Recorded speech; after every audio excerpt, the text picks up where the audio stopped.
నమస్కారం. టీవీ3 న్యూస్ వార్తలకు స్వాగతం. ముందుగా వార్తల్లోని ముఖ్యాంశాలు. సీట్ల పెంపుపై సీఎం రేవంత్ విమర్శలు. అఖిలపక్షం సమావేశం నిర్వహించాలని డిమాండ్. ఉత్తర దక్షిణ రాష్ట్రాల మధ్య అసమానతలు పెరుగుతాయని హెచ్చరిక. దేశ సమైక్యతకు ముప్పు కలిగే నిర్ణయమని రేవంత్ వ్యాఖ్య.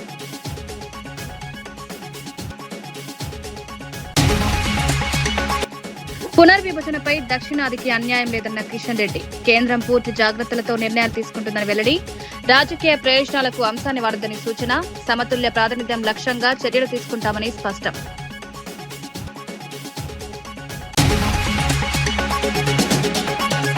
డంపింగ్ యార్డ్ వివాదంపై కౌశిక్ రెడ్డి రాజీనామా సవాల్. బీఆర్ఎస్ హయాంలోనే ప్రణాళిక వచ్చిందని డిమాండ్. నిజమైతే తన పదవికి రాజీనామా చేస్తారని స్పష్టం. అసత్యమైతే ప్రత్యర్థులు రాజీనామా చేయాలని సవాల్.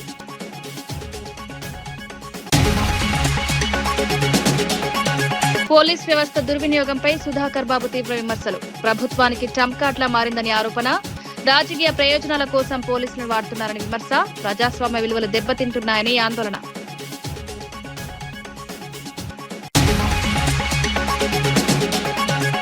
పూతలపట్టులో జనసేన భారీ ర్యాలీ.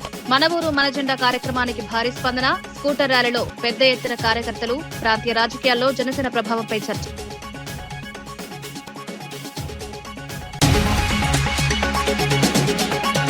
సీఎం రేవంత్ రెడ్డి నియోజకవర్గాల సీట్ల పెంపుపై ప్రధాని మోదీపై తీవ్ర విమర్శలు చేశారు. 50% సీట్లు పెంచాలనే నిర్ణయానికి ఏ ప్రాతిపదిక ఉందో కేంద్రం వెల్లడించాలని డిమాండ్ చేశారు. అఖిలపక్ష సమావేశం ఏర్పాటు చేసి అన్ని పార్టీలతో చర్చించాలని సూచించారు. రాజకీయ అవసరాల కోసం సీట్ల పెంపు చేస్తే ఉత్తర దక్షిణాది రాష్ట్రాల మధ్య అసమానతలు పెరుగుతాయని హెచ్చరించారు. ఇది దేశ సమైక్యతకు ముప్పుగా మారే అవకాశం ఉందన్నారు. చిన్న రాష్ట్రాలు దక్షిణాది రాష్ట్రాలకు అన్యాయం జరుగుతోందని అభిప్రాయపడ్డారు. మహిళల పేరుతో రాజకీయ లాభాల కోసం నిర్ణయాలు తీసుకుంటున్నారని విమర్శించారు. గతంలో జరిగిన వివక్ష ఎలా ప్రభావం చూపిందో మనం చూశామని గుర్తు చేశారు. ఈ అంశంపై దేశవ్యాప్తంగా జరగాల్సిన అవసరం ఉందన్నారు. ఆంధ్రప్రదేశ్లో జనాభాను లెక్క తీసుకున్నప్పుడు అక్కడ 80 వచ్చినాయి. ఉమ్మడి ఆంధ్రప్రదేశ్లో జనాభాను తీసుకుంటే ఇక్కడ 42 వచ్చినాయి. ఏ జనాభా ప్రాతిపదిక మీద అయితే 543కు మనం చేరినామో దాని మీద సరాసరి బ్లాంకెట్గా 50% అని చెప్పేసి కలిపేస్తున్నాం. ఏ జనాభా నియంత్రణ చేసిన వాళ్ళకి అన్యాయం జరుగుతుంది అంటున్నావు. మూల సూత్రమైన జనాభా ప్రాతిపదికన ఏర్పడిన విధానాన్ని ప్రోరేట ప్రకారం 50% పెంచేస్తానేనని చెప్పి నీ రాజకీయ మనుగడ కోసం, నీ రాజకీయ అవసరాల కోసం ఈ రోడ్లు సీట్లు పెంచడంతో దక్షిణ భారతదేశానికి వచ్చే 195, ఉత్తర భారతదేశానికి వచ్చే 621 సీట్లు ఉత్తర దక్షిణ భారతదేశాలలో విపరీతమైన అంతరం పెంచుతుంది. ఇది దేశ మనుగడకు మంచిది కాదు. ఇది రాజకీయ పార్టీలకు సంబంధించిన విషయం కాదు. ఇది దేశ ప్రజలకు సంబంధించిన విషయము. వివక్ష అనేది ఎక్కడికి దారితీస్తుందో మనం అందరం చూసినాము. తెలంగాణ రాష్ట్ర ఉద్యమము, తెలంగాణ రాష్ట్ర ఏర్పాటు, నక్సలైట్ల ఉద్యమము, సమాజంలో వచ్చిన మార్పులన్నీ కూడా వివక్ష ఎక్కడికి దారితీస్తుందో మనకు కళ్ళకు కట్టినట్టుగా కనిపిస్తుంది. ఈరోజు ఈ వివక్షను ఇంకా పెంచడానికి బీజేపీ ప్రయత్నం చేసుకుంటూ ప్రజల్ని మభ్యపెడుతూ చిన్న రాష్ట్రాలకు, ముఖ్యంగా దక్షిణాది రాష్ట్రాలకు అన్యాయం చేసుకుంటూ మేము ఏమీ చేయడం లేదు, ఇది ఒక అద్భుతమైన బిల్లు, ఈ అద్భుతమైన బిల్లుకు మీరు అనుకూలంగా లేరు, మీరు మహిళా వ్యతిరేకులా అని మహిళల ముసుగులో ఆనాడు యుద్ధం చేసినప్పుడు కూడా సికండిని అడ్డం పెట్టుకొని చేసారు. టీపీసీసీ అధికార ప్రతినిధి రవిచంద్ర బీఆర్ఎస్ పార్టీపై తీవ్ర విమర్శలు చేశారు. రాష్ట్రంలో జరుగుతున్న అభివృద్ధిని అడ్డుకోవడమే ప్రతిపక్షాల ప్రధాన లక్ష్యమని ఆరోపించారు. ప్రభుత్వం చేపడుతున్న ప్రతి అభివృద్ధి కార్యక్రమాన్ని మొదటి దశలోనే అడ్డుకునేందుకు కుటిల ప్రయత్నాలు చేస్తున్నారన్నారు. 10 ఏళ్ల పాటు అధికారంలో ఉన్నప్పటికీ రాష్ట్రానికి తగిన అభివృద్ధి చేయలేకపోయిన బీఆర్ఎస్ నాయకులు ఇప్పుడు మార్పును చూసి తట్టుకోలేకపోతున్నారని విమర్శించారు. ప్రజల సంక్షేమం కోసం ప్రభుత్వం తీసుకుంటున్న నిర్ణయాలను అడ్డుకోవడం సరైంది కాదన్నారు. ఇప్పటికైనా తమ వైఖరిని మార్చుకుని రాష్ట్ర అభివృద్ధికి సహకరించాలని సూచించారు. లేకపోతే ప్రజలు తగిన గుణపాఠం చెప్తారని హెచ్చరించారు. జిల్లాకు వెళ్ళి అక్కడ కాంగ్రెస్ పార్టీని బదనాం చేసే ప్రయత్నం చేశారు. ఇప్పుడు నిన్న కూడా ఈ సిద్దిపేటలో కానీ, అటు చూస్తే కరీంనగర్లో కానీ కేటీఆర్ గారు మాట్లాడుతూ దోచుకో అనేటువంటి పాలసీ నడుస్తుంది తెలంగాణ రాష్ట్రంలో అని చెప్పేసి మాట్లాడుతుంటే, మీరు 10 ఏళ్ల కాలంలో దోచుకుందే కదా చేసింది. మీరు తెలంగాణ రాష్ట్ర ప్రజలకు చేసింది ఏముంది కదా, ఏం ఒరగబెట్టారు మీరు? తెలంగాణ రాష్ట్రంలో 10 ఏళ్లు మీరు తప్ప తెలంగాణ రాష్ట్ర ప్రజలు ఎక్కడైనా బాగుపడ్డ సందర్భం మనకు కనిపిస్తుందా? ఇంకోటి, బామర్దులు గత 10 సంవత్సరాలు మీరు దోచుకుందే కాకుండా ఇప్పుడు కొత్తగా మన రాష్ట్ర ముఖ్యమంత్రి రేవంత్ రెడ్డి బదనాం చేయడానికి బామర్ది అనే కొత్త వరవడిని తెరపై తీసుకొచ్చి పార్టీని అటు ముఖ్యమంత్రిని బదనాం చేసే ప్రయత్నం చేస్తున్నారు. జాగ్రత్త, మీరు ఎక్కడ పోయినా కానీ రాష్ట్ర ప్రజలు మిమ్మల్ని చీదరించుకునే పరిస్థితి కనిపిస్తుంది. కాబట్టి మీరు గత 10 సంవత్సరాలకెళ్ళి మేము పార్టీ నాయకత్వానికి అటు ప్రజలకు దూరం అయ్యింది అనేదాన్ని మీరే తేటతెల్లం చేసుకున్నారు. కాబట్టి మీ పరిపాలన ప్రజలకు ఎంత దూరం ఉందనేది మీకు రాష్ట్ర ప్రజలకు అర్థమవుతుంది.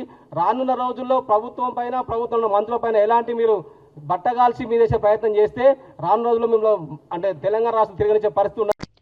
పూతలపట్టు నియోజకవర్గంలో జనసేన పార్టీ ఆధ్వర్యంలో మన ఊరు మన జెండా కార్యక్రమం ఘనంగా జరిగింది. రఘురామ చౌదరి నేతృత్వంలో భారీ స్కూటర్ ర్యాలీ నిర్వహించారు. తవనంపల్లి నుంచి పలు గ్రామాల వరకు ర్యాలీ కొనసాగింది. మార్గ మధ్యంలో పార్టీ జెండాలను ఆవిష్కరించారు. పెద్ద ఎత్తున జననాయకులు కార్యకర్తలు పాల్గొన్నారు. రోడ్లు జనంతో కిటకిటలాడాయి. ఊహించిన దానికంటే ఎక్కువగా స్పందన రావడంతో కార్యక్రమం విజయవంతమైంది. ఈ ర్యాలీతో ప్రాంతీయ రాజకీయాల్లో చర్చ మొదలైంది. పార్టీ బలోపేతానికి దోహదపడుతుందని నాయకులు పేర్కొన్నారు. మీ మీడియా ముఖంగా అందరినీ కోరుతున్నాను. బలమైన రిప్రజెంటేషన్ ఉంటే కానీ పై స్థాయిలో పనులు జరగవు.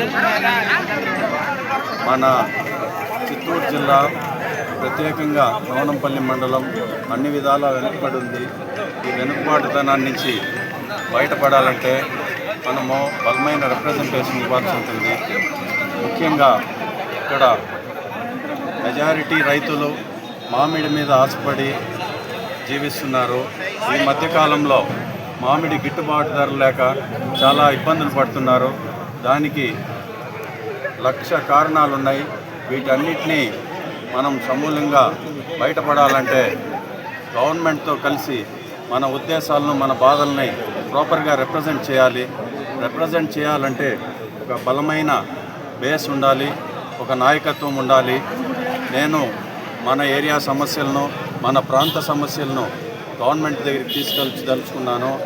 ముఖ్యంగా ఇక్కడ మామిడి సమస్యలు తీరాలంటే డొమెస్టిక్ మార్కెట్ ఇంప్రూవ్ చేయాలి. డొమెస్టిక్ కన్జంప్షన్ ఇంప్రూవ్ అయితే కానీ మామిడి రైతుల భవిష్యత్తు ప్రశ్నార్థకం అవుతుంది. దానికోసం కొన్ని ప్రణాళికలు రచించాను. గవర్నమెంట్తో మాట్లాడి ఖచ్చితంగా మన సమస్యలు త్వరలోనే తీర్చేలాగా ప్లాన్ చేస్తున్నాను. ఈ పరిష్కారం తాత్కాలికం కాకూడదు, పర్మనెంట్ సొల్యూషన్స్ ఎత్తుక్కోవాలనేది నా ఉద్దేశం. ఏ ఒక్క సంవత్సరమో 2 రూపాయలు 4 రూపాయలు ఇస్తే ఆ సంవత్సరం మాత్రమే రైతు సమస్య తీరుతుంది.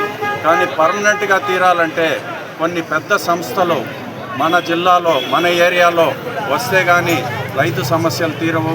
దాన్ని అతి త్వరలో నేను ప్రభుత్వం దృష్టికి తీసుకెళ్ళి ముఖ్యమంత్రి గారి దృష్టికి, ఉప ముఖ్యమంత్రి పవన్ కళ్యాణ్ గారి దృష్టికి కూడా తీసుకెళ్ళి తొందరలోనే ప్రణాళికాబద్ధమైన లాంగ్ టర్మ్ సొల్యూషన్స్. కాంగ్రెస్ మహిళా నాయకురాలు ఇంద్రా శోభన్ మంత్రి సీతక్కపై జరుగుతున్న దుష్ప్రచారంపై తీవ్రంగా స్పందించారు. బీఆర్ఎస్ సోషల్ మీడియా వేదికల ద్వారా ఆధారాలు లేని ఆరోపణలు చేస్తోందని మండిపడ్డారు. ఒకే అబద్దాన్ని పదే చెప్పి ప్రజలను తప్పుదోవ పట్టించే ప్రయత్నం జరుగుతోందన్నారు. అంగన్వాడీ స్మార్ట్ ఫోన్ల కొనుగోలు విషయంలో పూర్తిగా పారదర్శకత పాటించామని స్పష్టం చేశారు. టెండర్ ప్రక్రియలో ఎలాంటి అవకతవకలు లేవన్నారు. బీఆర్ఎస్ దిగజారుడు రాజకీయాలకు ఇది నిదర్శనమని విమర్శించారు. ప్రజల్లో అనుమానాలు కలిగించడం ద్వారా రాజకీయ లాభాలు పొందాలని ప్రయత్నిస్తున్నారని ఆరోపించారు. సీతక్కపై చేస్తున్న ఆరోపణలు పూర్తిగా నిరాధారమని పేర్కొన్నారు. నిరాధారణమైనటువంటి వాటితో పదే కుంభకోణము, అవినీతి అని ఒక మరకలు అంటించేటువంటి ప్రయత్నం చేస్తున్నారు. మార్చి 17వ తారీఖు నాడు ఆ బానిస సమితి నుంచి ప్రెస్ మీట్ పెట్టిన రోజే మరునాడే మేము దాన్ని ఖండించాము, ఆధారాలు ముందు పెట్టాము. అయినా వదిలిపెట్టకుండా మళ్ళీ మొన్న పొంగులేటి సీనన్న పైన వచ్చినటువంటి ఆరోపణల నేపథ్యంలో సెక్రటేరియట్ సాక్షిగా ప్రెస్ మీట్ పెట్టినప్పుడు పొన్నమన్న ఒకవైపు, అలాగే మంత్రి సీతక్క మరొక వైపు. ఆ మరునాడే వీళ్ళపైన మళ్ళీ కథనాలు మొదలైనాయి. నేనేమడుగుతున్నానంటే, మీరు దమ్మున్నోళ్ళైతే 10 సంవత్సరాలు మీరు రాజకీయం చేసినారు కదా, ప్రభుత్వాన్ని నడిపినారు కదా, మరి నువ్వు చేసినప్పుడు జరిగినటువంటి టెండర్లో జరిగినటువంటి వాటి పట్ల అవకతవకలు జరిగినాయని నువ్వు ఒప్పుకుంటావా అని అడుగుతున్నాను నేను. 2018లో ఇదే సెంట్రల్ గవర్నమెంట్ స్కీమ్ కింద 10,000 రూపాయల ఫోన్ని 9,945 రూపాయలకు సేమ్ థర్డ్ పార్టీ అయినటువంటి TGTS నుంచే చేశారు. మరి ఆ రోజు ఇది జరిగినట్టు సిబిఐ ఎంక్వైరీకి ఒప్పుకుంటావా అని అడుగుతున్నా. రెండవది, 2021లో 8,000 రూపాయల ఫోన్ని 9,342 రూపాయలకి ఇదే 2G 32 GB ఆ రోజు. దీనిని కూడా DGTS ద్వారానే జరిగింది. మరి ఇది ఒప్పుకుంటారని అడుగుతున్నాను. మూడో విషయం, ఇవాళ మేము తీసినటువంటి దాన్ని సెంట్రల్ గవర్నమెంట్ స్కీమ్ అయినటువంటి పోషణ్ అభియాన్లో జరిగినటువంటి 38,130 ఫోన్లకి సంబంధించి సెంట్రల్ గవర్నమెంట్ నిర్ణయించిన ధర 11,800 రూపాయలు. దీనికి మనం 11,650 రూపాయలకు మాత్రమే ఫిక్స్ చేశాము. సో దీన్ని కూడా పూర్తిగా ట్రాన్స్పరెంట్గా థర్డ్ పార్టీ అయినటువంటి TGTS ద్వారానే టెండర్ వేశాము. ఈ టెండర్లో కూడా సెంట్రల్ ప్రతిపాదించినటువంటి నామ్స్ ఏవైతే ఉన్నాయో వాళ్ళు ఏవైతే ఇచ్చారో ఇది జమ్ పోర్టల్ ద్వారా జరిగేటువంటిది. ఇక్కడ పూర్తిగా ఒక 5గురు ఎక్స్పర్ట్ కమిటీకి సంబంధించినటువంటి వాళ్ళని ఇందులో సభ్యులుగా ఉంటారు. మరి ఇది కూడా తెలవనటువంటి దౌర్భాగ్యం లెక్క, సన్యాసి లెక్క, ఇందులో ఏమో అయిపోయిందని ముచ్చట్లు చెప్తున్నటువంటి వాళ్ళకి ఇది. టీపీసీసీ అధికార ప్రతినిధి డాక్టర్ చరణ్ కౌశిక్ యాదవ్ బీఆర్ఎస్ ఆరోపణలపై స్పందించారు. అసెంబ్లీలో మంత్రి సీతక్క గత ప్రభుత్వ అవినీతి, తప్పుడు ప్రచారాలను వివరించారని తెలిపారు. ఆ ప్రశ్నలకు సమాధానం చెప్పలేక బీఆర్ఎస్ నేతలు వ్యక్తిగత ఆరోపణలకు దిగుతున్నారని విమర్శించారు. సోషల్ మీడియా ద్వారా అసత్యాలను ప్రచారం చేసి ప్రజలను మభ్యపెట్టే ప్రయత్నం జరుగుతోందన్నారు. గత 10 ఏళ్లలో మహిళా సంక్షేమాన్ని పట్టించుకుని బీఆర్ఎస్ ఇప్పుడు బాధ్యత తప్పించుకునేందుకు ప్రయత్నిస్తోందన్నారు. సీతక్కపై చేస్తున్న ఆరోపణలు పూర్తిగా ఆధారరహితమని స్పష్టం చేశారు. ఇండ్లకు సంబంధించి కనెక్షన్లు పనిచేయడం లేదు. అదే కాకుండా కేంద్ర ప్రభుత్వం సంబంధించి 100% నీళ్లు తెలంగాణ రాష్ట్రంలో ఇస్తున్నాం కాబట్టి చెప్పడంతో ప్రతి సంవత్సరం రావాల్సినటువంటి 1,600 కోట్ల రూపాయలు రావడం లేదని చెప్పేసి చాలా స్పష్టంగా అసెంబ్లీ వేదికగా ప్రశ్నించారు. అదే కాకుండా తెలంగాణ రాష్ట్రంలో చెరువుల నిర్మాణం చేస్తా ఉన్నాం, దానికి నిధులు కేటాయించుకున్నాం. NRGS స్కీమ్ ద్వారా దాదాపు 1,500 కోట్ల రూపాయల నష్టం జరుగుతూ ఉంది. తెలంగాణ రాష్ట్రంలో కాంగ్రెస్ ప్రభుత్వం వచ్చిన తర్వాత మహిళా సంక్షేమానికి ఏం చేసినామో చాలా స్పష్టంగా సీతక్క గారు అసెంబ్లీ వేదికగా ప్రశ్నిస్తే ఆ ప్రశ్నలకు సమాధానం చెప్పలేక ఇష్యూను డైవర్ట్ చేసే ప్రయత్నం బీఆర్ఎస్ పార్టీ చేస్తూ ఉంది. ఇక్కడ చాలా స్పష్టంగా మొన్ననే కంట్రోలర్ ఆఫ్ ఆడిటర్ జనరల్ చాలా స్పష్టంగా ప్రకటించింది. మార్చి 2022 వరకు సింగరేణిలో దాదాపు 350 కోట్ల రూపాయలు కావచ్చు, TGIACలో కావచ్చు, TSRTCలో కావచ్చు, అదే కాకుండా కార్మికులకు సంబంధించి చెస్ విషయంలో కావచ్చు చాలా స్పష్టంగా ప్రజాధనం వృధా అయింది. ప్రభుత్వ రంగ సంస్థలు దాదాపు 50,000 కోట్ల రూపాయల నష్టాలకు పోయినని చెప్తే ఇప్పటివరకు బీఆర్ఎస్ పార్టీ ఆ అంశం మీద మాట్లాడలే. కానీ సీతక్క అంశాన్ని పెద్దగా చూపించే ప్రయత్నంలో బీఆర్ఎస్ పార్టీ ముందుకు పోతా ఉంది. ఎందుకంటే అమరజ్యోతి నుంచి అంబేద్కర్ విగ్రహం వరకు, సీతారామప్రాయట్ నుంచి సెక్రటరీ వరకు, ప్రగతి భవన్ నుంచి పాలమూరు రంగారెడ్డి వరకు, కాళేశ్వరం నుంచి కలెక్టరేట్ వరకు, మిషన్ భగీరథ నుంచి మిషన్ కాకతీయ వరకు బీఆర్ఎస్ ప్రభుత్వంలో పెద్ద ఎత్తున అవినీతి జరిగిందని చెప్పేసి కల్వకుంట్ల కవిత గారు చాలా సందర్భాల్లో మాట్లాడారు. కాగ్ కూడా చాలా స్పష్టంగా వ్యక్తం చేసింది. అయినా ఇట్లాంటి అంశాలను మీద బీఆర్ఎస్ పార్టీ స్పందించకుండా ఏదో సెల్ ఫోన్ల అంశాన్ని తీసుకొచ్చి తెలంగాణ రాష్ట్రంలో 42 కోట్లకు సంబంధించిన అంశం పెద్దగా చూపించే ప్రయత్నంలో బీఆర్ఎస్ పార్టీ ముందుకు పోతా ఉంది. ఎందుకంటే మహిళలకు సంబంధించిన అంశం విషయంలో బీఆర్ఎస్ పార్టీకి సమాధానం చెప్పడానికి వాళ్ళకి ప్రశ్నలు లేవు. ఎందుకంటే బీఆర్ఎస్ ప్రభుత్వం ఆయనలో మహిళలకు రుణమాఫీ చేస్తానని చెప్పేసి 4,500 కోట్ల రూపాయలు మహిళలకు మాఫీ చేయకుండా మహిళలను మోసం చేస్తే కాంగ్రెస్ ప్రభుత్వంలో సీతక్క నేతృత్వంలో దాదాపు 57,000 కోట్ల రూపాయలు వడ్డీ రేణు రుణాలు ఇస్తూ పెట్రోల్ బంకులలో కావచ్చు, ఆర్టీసీలో కావచ్చు, అదే కాకుండా సోలార్ విద్యుత్తులో కావచ్చు, తెలంగాణ రాష్ట్రంలో శిల్పారామంలో స్టాళ్లు కావచ్చు, సమ్మక్క సారక్క జాతర దగ్గర స్టాళ్లు కేటాయించే అంశంలో కావచ్చు, కాంగ్రెస్ ప్రభుత్వం దేశంలో ఏ రాష్ట్రంలో చేయని విధంగా అద్భుతమైనటువంటి మహిళా పథకాలు చేస్తుందని చెప్పి చాలా స్పష్టంగా మొన్ననే ఎకనామిక్ సర్వే కేంద్ర ప్రభుత్వం ప్రశంసించింది. కాబట్టి కాంగ్రెస్ పార్టీ ప్రశ్నలకు సమాధానం చెప్పలేక అవినీతి మచ్చ అంటించే ప్రయత్నంలో బీఆర్ఎస్ పార్టీ అదేవిధంగా కిషాన్ గారు ముందుకు పోతా ఉన్నారు. కాబట్టి బీఆర్ఎస్ పార్టీ ఇప్పటివరకు ఆ కాగ్ రిపోర్ట్ మీద సమాధానం చెప్పలేదు. అదే కాకుండా మహిళలకు సంబంధించి కేంద్ర ప్రభుత్వం ప్రశంసిస్తే మీ ఆయనలో ఏం జరిగిందో చెప్పండి అని చెప్తే దానికి సమాధానం చెప్పకుండా తెలంగాణ రాష్ట్రంలో ఈ సెల్ ఫోన్ అంశాన్ని పెద్దగా చూపించే ప్రయత్నంలో కిషాన్ కావచ్చు బీఆర్ఎస్ పార్టీ ముందుకు పోతా ఉంది. కాబట్టి కాంగ్రెస్ మాజీ ఎమ్మెల్యే టీజీఆర్ సుధాకర్ బాబు పోలీస్ వ్యవస్థపై తీవ్ర విమర్శలు చేశారు.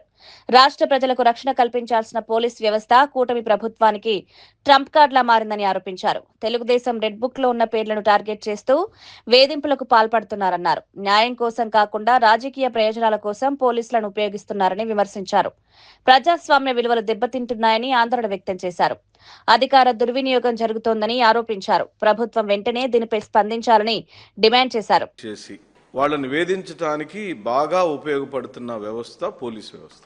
కానీ వ్యవస్థకు అధిపతి అయిన డీజీపీ ఓ జిల్లా యంత్రాంగం మొత్తానికి అధిపతి అయిన కొందరు ఎస్పీలు, ఒక సర్కిల్కు అధిపతి అయిన ఒక సర్కిల్ ఇన్స్పెక్టర్, ఒక హౌస్కు ఒక పోలీస్ స్టేషన్కు ఎస్ఐగా ఉండే వ్యక్తులు, వీళ్ళు కొందరు పనిగట్టుకొని అధికార పార్టీకి కొమ్ముగాస్తూ పోలీసు జులాన్ని ప్రదర్శిస్తున్నారు. అతి సామాన్యుడు జగన్మోహన్ రెడ్డి గారి వీరాభిమాని, జగన్మోహన్ రెడ్డి గారి కోసం ఏమైనా చేయటానికి తెగించినటువంటి కార్యకర్తలను టార్గెట్ చేసి భయభ్రాంతులకు గురి చేసి భావ ప్రకటన స్వేచ్ఛని హరిస్తూ ప్రజాస్వామ్యంలో ప్రజలచే ఎన్నుకోబడిన సేవకుల యొక్క గుంపే తెలుగుదేశం, జనసేన, బీజేపీ గాని చంద్రబాబు నాయుడు ఒక రాజులాగా, ఆ రాజ్యంలో లోకేష్ ఒక యువరాజులాగా, ఆ రాజ్యంలో బాగా నమ్మిన బంటుగా ఏదంటే అది చేసే కట్టప్ప పాత్రలో ఉండే మన పవన్ కళ్యాణ్ లాగా వాళ్ళు భావించుకుని ఈ ఆంధ్రప్రదేశ్ అంటే వాళ్ళ సొంత వ్యవహారంగా గెవ్వడు మాట్లాడు. బీఆర్ఎస్ నాయకుడు దినేష్ చౌదరి అంగన్వాడీ ఫోన్ల కొనుగోలు వ్యవహారంపై మంత్రి సీతక్కపై తీవ్ర ఆరోపణలు చేశారు. కేంద్ర నిధులతో ఫోన్ల కొనుగోలులో భారీ అవినీతి జరిగిందన్నారు. 30 కోట్ల స్కామ్ జరిగిందని ఆరోపించారు. ఈ అంశంపై బీజేపీ మౌనంగా ఉండడం అనుమానాస్పదమని వ్యాఖ్యానించారు. కాంగ్రెస్, బీజేపీ కలిసి పనిచేస్తున్నాయన్న ఆరోపణలు చేశారు. సీతక్కకు నిజాయితీ ఉంటే సీబీఐ విచారణకు డిమాండ్ చేయాలని సవాల్ విసిరారు. ఇదేనా మీరు చెప్తున్న ప్రజాపాలన? అదేవిధంగా కేసీఆర్ గారికి నోటీసులు ఇవ్వడం ఈ అంశంలో మరి నిజంగా ప్రజాపాలన అయ్యుంటే గతంలో ఇప్పుడున్న ముఖ్యమంత్రి ఒక టెండర్ విషయంలో అవకతవకలు అవాస్తవాలు మాట్లాడినందుకు ఆ రోజు హెచ్ఎండిఏ నోటీసులు ఇచ్చింది ఆయనకి. దానికి వచ్చేసి అదిగో ప్రతిపక్షాలను నోరు నొక్కుతున్నారు, ఇదేనా ప్రజాస్వామ్యం, మాకు ప్రశ్నించే హక్కు లేదా, మమ్మల్ని భయపెడతారా అనుకుంటా ఆ రోజు గగ్గోలు పెట్టిండే. మరి ఈరోజు నువ్వు చేస్తుంది ఏంది? నిజంగానే నీ తప్పు లేకపోయింటే నీకు నువ్వే మొన్న అసెంబ్లీలో అన్నాడు కదా, మా మంత్రుల అంశాలపై సిబిసిఐడి విచారణ ఆదేశిస్తున్నాను.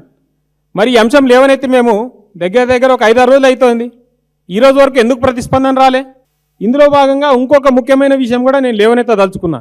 మరి ప్రతి అంశంలో మేము చెప్తూనే ఉన్నాం, కాంగ్రెస్, బీజేపీ ఈ రాష్ట్రంలో 2 ములాఖాతై రాజకీయాలు నడిపిస్తున్నాయి అనేసి. దానికి ఇది కూడా ఒక స్పష్టమైన నిదర్శనం. ఎందుకంటే ఇందులో కేంద్ర ప్రభుత్వం యొక్క నిధులతోనే ఈ ఫోన్లని ప్రొక్యూర్ చేసి అంగన్వాడీలకి అందజేస్తున్నారు. మరి ఈ అంశంలో అవకతవకలు జరిగినాయి అన్నప్పుడు కేంద్ర ప్రభుత్వమైన దీన్ని ఒక నోటీసులోకి తీసుకుని దీనిపైన విచారణకు ఎందుకు ఆదేశించలేదు? గతంలో మేము చెప్పినాం, అమృత్ టెండర్ల విషయంలో కేంద్ర నిధులు ఉన్నాయి, వాటిలో కూడా అవకతవకలు జరుగుతున్నాయి అంటే దానిపైన ఎటువంటి విచారణ లేదు. సివిల్ సప్లైస్ విషయంలో అవకతవకలు జరిగినాయి, కుంభకోణాలు జరుగుతున్నాయి, విచారణ చేయమంటే దానిపైన విచారణ లేదు. మరి ఇదేమి అజబ్ ప్రేమ్కి గజబ్ కహానియో అందరూ కూడా అర్థం చేసుకోవాల్సిన అవసరం ఉన్నది. ఇక్కడ కేంద్ర ప్రభుత్వ నిధులతో వస్తున్న పథకాలలో అవకతవకలు జరుగుతున్నాయి రాష్ట్రంలో అంటే మరి బీజేపీ కేంద్ర ప్రభుత్వం కానీ లేకపోతే ఈ రాష్ట్రం నుంచి ప్రాతినిధ్యం వహిస్తున్న కేంద్ర మంత్రులు కానీ ఎందుకు దీనిపైన ఎటువంటి విచారణకి కోరడం లేదు లేదా దీనిపైన మాట్లాడడం లేదు? కాబట్టి తక్షణం దీనిపైన సీతక్క గారు రాష్ట్ర ప్రభుత్వం తరఫున సిబిఐ విచారణ కోరాలి. లేని పక్షంలో మేము ఏ రకాలుగా దీన్ని అంశాన్ని ముందుకు తీసుకుపోయి దీన్ని ప్రజలలో ఎండగట్టి వీరి యొక్క అవకతవకల్ని ప్రజల ముందు ఉంచాలో అన్ని మార్గాల్ని కూడా మేము తప్పకుండా వాడుకుంటాం. గుంటూరు నగర అభివృద్ధికి యువత ముందుకొచ్చింది. టీజీపీఎస్ కళాశాలలో జరిగిన సమావేశంలో వందలాది యువకులు పాల్గొన్నారు. పారిశుద్ధ్యం, ట్రాఫిక్, విద్య, వైద్య రంగ సమస్యలపై చర్చించారు. 7 బృందాలుగా ఏర్పడి పరిష్కార మార్గాలను సూచించారు. కనెక్ట్ పేరుతో యువతను ఏకతాటిపైకి తీసుకొచ్చి కార్యాచరణ చేపట్టాలని నిర్ణయించారు. సేవా సంస్థలు కలిసి పనిచేయాలని పిలుపునిచ్చారు. పేద విద్యార్థులకు సహాయం, సామాజిక సేవలను విస్తరించాలని నిర్ణయించారు.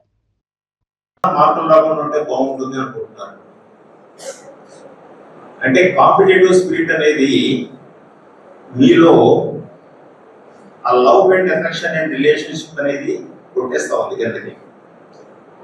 That is the greatest misfall are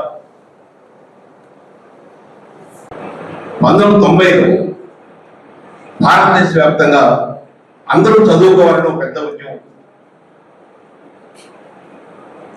Kerala లాగా ప్రతి రాష్ట్రం సంపూర్ణ అక్షరాస్యత సాధించాలి అని అటు కేంద్ర ప్రభుత్వం, రాష్ట్ర ప్రభుత్వాలు అన్ని కలిసి చేసి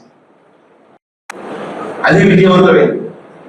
దాదాపు 16 నెలల పాటు ఆంధ్రప్రదేశ్లో మద్యం లేని సమాజం ఏర్పడింది. ఈ అక్షరాస్యత ఉద్యమం యొక్క ఫలితం అందరూ తాగలేదు.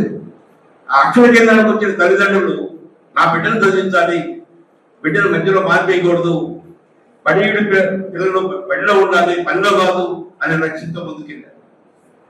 చేసి సొసైటీకి హెల్ప్ చేయాలి అనేది ఒక విజన్, అది ఒక రీజన్. బట్ యూత్ ఇన్వాల్వ్ చేయటం వల్ల వాళ్ళు కూడా గ్రో అవుతారు అనేది another side of the coin. You will not found time to watch movie, you will not found time to deviate or to distract. ఎప్పుడు మీరు ఇలాంటి యాక్టివిటీస్లో ఇన్వాల్వ్ అవుతారు. మహా అంటే వాళ్ళు సండే మీ ఫ్రెండ్స్ అందరూ ఏం చేస్తూ ఉంటారు, నెట్ఫ్లిక్స్లోనో యూట్యూబ్లోనో సినిమాలు చూస్తూ ఉంటారు. But you learn a lot. So that is the reason we are with charitable trust ఇంకా కాన్స్టెంట్గా రన్ అవ్వడానికి రీజన్ ఏంటి అంటే to empower youth by involving them in the social service activities. So that is the theme of we are with charitable trust.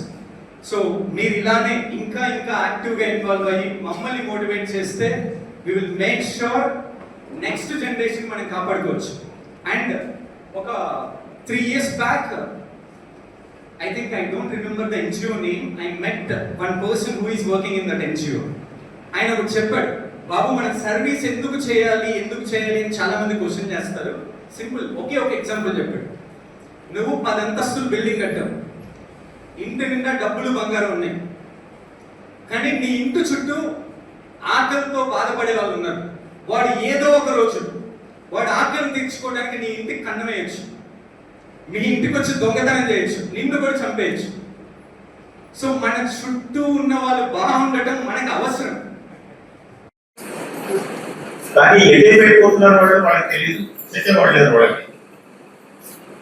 BRS నేత why Satish Reddy మంత్రి సీతక్కపై తీవ్ర ఆరోపణలు చేశారు. ములుగులో జరిగిన ఘటనలను ప్రస్తావిస్తూ అవినీతి నిర్లక్ష్యం జరిగిందన్నారు. మేడారం జాతర టెండర్లో అవకతవకలు జరిగాయని ఆరోపించారు. బాలుడి ప్రమాద ఘటనను కూడా ప్రస్తావించారు. గ్రామ పంచాయతీలో జీతాల సమస్యలపై ఆత్మహత్య జరిగిందని పేర్కొన్నారు. ఈ అన్ని అంశాలపై సమాధానం చెప్పాలని సీతక్కను డిమాండ్ చేశారు. స్మార్ట్ ఫోన్ల కుంభకోణంపై విచారణ జరిపించాలని కోరారు. 200 సంవత్సరాలు 500 సంవత్సరాలు నిలిచే కట్టడాలని చెప్పి 200 కోట్లు పెట్టి మీరు రాళ్లు తీసుకొచ్చి చేసింది వాస్తవం కాదా? ఆ కాంట్రాక్ట్ల కమిషన్ల కోసం 2 మంత్రులు కొట్టుకున్నది వాస్తవం కాదా? అక్కడ మేడారం జరుగుతున్న టైంలోనే అక్కడ రాళ్లు విరిగిపడ్డాయి వాస్తవం కాదా? ఈరోజు అక్కడ మేడారంలో ఉన్న పూజారి రమేష్ కొడుకు అదే రాళ్ళు మీద పడి ఒక కాలు మొత్తం విరిగి కాలు మొత్తం తీసేసి ఇంకొక కాలు విరిగి రాడ్లేసుకొని ఈరోజు ఆసుపత్రిలో ఉన్నది నిజం కాదా? ఇది మీ అవినీతికి ఉదాహరణ కాదా? మీరు శిశు సంక్షేమ శాఖ మంత్రిగా వికలాంగుల మంత్రిగా ఉండి ఒక పసి బాలుణ్ణి 6 సంవత్సరాల బాలుణ్ణి మీరు జీవితాంతం వికలాంగుని చేశారు కదా. ఇది మీ పాలన. ఈరోజు జరిగింది ఇదే అంగన్వాడీలో ఇచ్చే సత్తుపిండిని తీసుకొని ములుగు నియోజకవర్గంలో గోవిందరాపేట గ్రామంలో అక్కడున్న గ్రామ పాలకులు కోతులను చంపడానికి సత్తుపిండిలో విషగుళికలు పెడితే 6 సంవత్సరాల బాలుడు అశ్విన్ నందన్ ఈరోజు ఇప్పుడు వరంగల్లో ఎంజిఎం హాస్పిటల్లో ఆయన జీవితం కోల్పోయి మరణించి ఉన్నది వాస్తవం కాదా? దీనికి బాధ్యులు ఎవరు? మీరు కాదా? గ్రామీణాభివృద్ధి శాఖ మంత్రిగా ఉన్నారు, ఇటు శిశు సంక్షేమ శాఖ మంత్రిగా ఉన్నారు. దీనికి బాధ్యులు ఎవరు? కోతులను చంపడానికి విషం పెట్టమని ఎవరు చెప్పారు మీకు? ఈరోజు ప్రభుత్వ స్కూల్లో గ్రౌండ్లో పిల్లలు ఆడుకుంటారని అందరికీ తెలుసు కదా. ఆ పిల్లలు ఆడుకునే ప్లేస్లో విషం పెట్టిన సత్తుపిండి పెడితే కేంద్ర మంత్రి కిషన్ రెడ్డి నియోజకవర్గాల పునర్విభజనపై స్పష్టతనిచ్చారు. దక్షిణాది రాష్ట్రాలకు ఎట్టి పరిస్థితుల్లోనూ అన్యాయం జరగదన్నారు. కేంద్ర ప్రభుత్వం ఈ విషయంలో జాగ్రత్తలు తీసుకుంటోందని పేర్కొన్నారు. ఈ అంశాన్ని రాజకీయంగా ఉపయోగించుకోవద్దని పార్టీలకు విజ్ఞప్తి చేశారు. దేశవ్యాప్తంగా సమతుల్య ప్రాతినిధ్యం కల్పించడమే లక్ష్యమని వివరించారు. ప్రజల్లో ఉన్న సందేహాలను తొలగించేందుకు చర్యలు తీసుకుంటామన్నారు. పునర్విభజన ప్రక్రియ పారదర్శకంగా జరుగుతుందని హామీ ఇచ్చారు. ఏదైతే 33% మహిళలకు రిజర్వేషన్ ఇస్తున్నామో దానికి అదనపు సీట్లు తీసుకొస్తాం. సుప్రీంకోర్టు జస్టిస్ నేతృత్వంలో ఈ యొక్క డీలిమిటేషన్ కమిటీ ఏర్పాటు చేయాలి, స్టేట్ లెవెల్లో కమిటీస్ ఏర్పాటు చేయాలి, వివిధ పార్లమెంట్ నియోజకవర్గాల్లో ప్రజలకు సంబంధించినటువంటి అభిప్రాయ సేకరణ చేయాలి, రాష్ట్రాల వారీగా అన్ని రాజకీయ పార్టీల అభిప్రాయాలు తీసుకోవాలి. దీనికి రాజ్యాంగబద్ధంగా 2 సంవత్సరాలు పడుతుంది. కాబట్టి ఈ సెన్సస్ నివేదిక వచ్చిన తర్వాత మనకు ఆ సమయం సరిపోదు. కాబట్టి 2011 సెన్సస్ ప్రకారము ఈరోజు డీలిమిటేషన్ చేస్తా ఉన్నాము. ఎమ్మెల్యే పాడి కౌశిక్ రెడ్డి హుజురాబాద్ డంపింగ్ యార్డ్ అంశంపై సవాల్ విసిరారు. ఈ ప్రతిపాదన బీఆర్ఎస్ హయాంలో వచ్చినట్లు నిరూపిస్తే తన ఎమ్మెల్యే పదవికి రాజీనామా చేస్తారన్నారు. బీఆర్ఎస్ కాలంలో కాకపోతే బండి సంజయ్, ఈటెల రాజేందర్ రాజీనామా చేయాలన్నారు. ఈ అంశంపై రాజకీయంగా పెద్ద జరుగుతోంది. ప్రజల ముందుకు నిజాలు తీసుకురావాలని ఆయన డిమాండ్ చేశారు. నేను ఎమ్మెల్సీ ఆధ్వర్యంలో ఉన్న రోజు శాంక్షన్ కాపీ ఒక్కటి కూడా వాళ్ళు చూపిస్తే నా ఎమ్మెల్యే పదవికి నేను రాజీనామా చేయడానికి సిద్ధంగా ఉన్నా. లేకపోతే వాళ్ళిద్దరు వాళ్ళ ఎంపీ పదవిని రాజీనామా చేయడానికి సిద్ధంగా ఉన్నారా అని నేను అడుగుతాను. ఈ సవాల్ ఉంటే మనం స్వీకరించమని చెప్పుర్రి. 26/7/2024 నాడు మాత్రమే ఈ ప్రభుత్వం ప్రకటించింది. ఇంతకుముందు ఎవిడెన్స్ చూపించినా ఇప్పుడు కూడా చూపిస్తా ఉన్నాను. నోటి మాటలు మాట్లాడి గాలి ముచ్చట్లు మాట్లాడొద్దని నేను చెప్తా ఉన్నాను. హుజురాబాద్ లో డంపింగ్ యార్డ్ వద్దు, హుజురాబాద్ ప్రజల ప్రాణాలు ముద్దు అనేది ఒక స్లోగన్ తోని పార్టీలకి అతీతంగా జేఏసీ నాయకత్వంలో ఇవాళ అందరం కూడా హుజురాబాద్ నియోజకవర్గ ప్రజలందరం కూడా పోరాటం చేస్తా ఉన్నాం. దయచేసి ప్రభుత్వాన్ని నేను విజ్ఞప్తి చేస్తా ఉన్నాను, వెంటనే పెద్ద మనసు చేసుకొని ఈ డంపింగ్ యార్డ్ ని మీరు రద్దు చేయాలని నా హుజురాబాద్ నియోజకవర్గ ప్రజల పక్షాన డిమాండ్ చేస్తా ఉన్నాను. వార్తలు ముగించే ముందు ముఖ్యాంశాలు మరోసారి. సీట్ల పెంపుపై సీఎం రేవంత్ విమర్శలు. అఖిలపక్షం సమావేశం నిర్వహించాలని డిమాండ్. ఉత్తర దక్షిణ రాష్ట్రాల మధ్య అసమానతలు పెరుగుతాయని హెచ్చరిక. దేశ సమైక్యతకు ముప్పు కలిగే నిర్ణయమని రేవంత్ వ్యాఖ్య.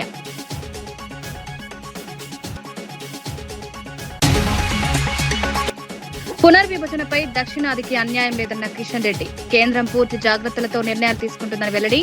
రాజకీయ ప్రయోజనాలకు అంశాన్ని వాడదని సూచన. సమతుల్య ప్రాతినిధ్యం లక్ష్యంగా చర్యలు తీసుకుంటామని స్పష్టం.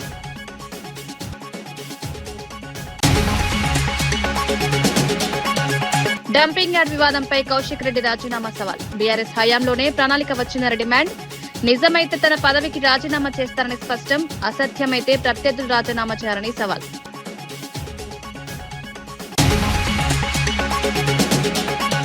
పోలీస్ వ్యవస్థ దుర్వినియోగంపై సుధాకర్ బాబు తీవ్ర విమర్శలు. ప్రభుత్వానికి ట్రంప్ కార్డులా మారిందని ఆరోపణ.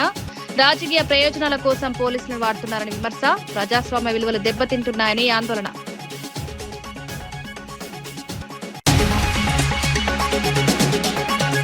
పూతలపట్టులో జనసేన భారీ ర్యాలీ. మన ఊరు మన జెండా కార్యక్రమానికి భారీ స్పందన. స్కూటర్ ర్యాలీలో పెద్ద ఎత్తున కార్యకర్తలు. ప్రాంతీయ రాజకీయాల్లో జనసేన ప్రభావంపై చర్చ.